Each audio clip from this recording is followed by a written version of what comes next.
Yeah, Sharon, thanks for the question. It's a really great one. And I'm sure you will have seen, given that you're coaching this age group, that confidence drops in females between the age of 8 and 14 is significantly across.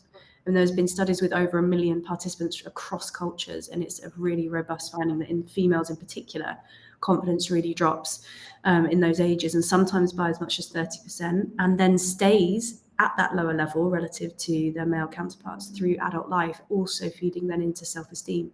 And one of the major reasons for that drop and decline in confidence among females is because of a more interdependent mindset. So defining their confidence through their relationships, and therefore trying to sort of seek harmony constantly, whereas a more masculine mindset, and of course there's always individual differences.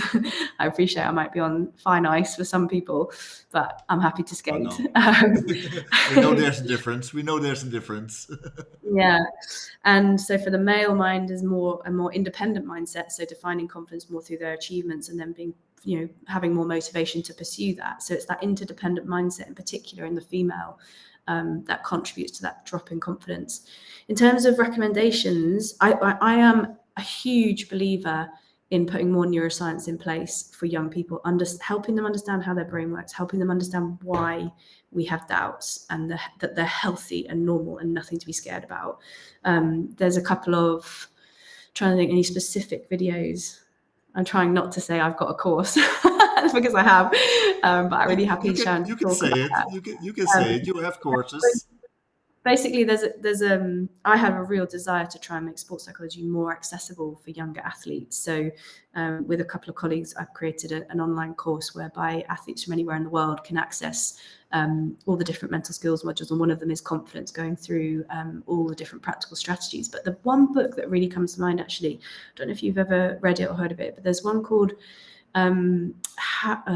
Fear Less, How to Win at Life Without Losing Yourself. It's by Dr. Pippa Grange. She's a wonderful, wonderful performance psychologist and culture coach.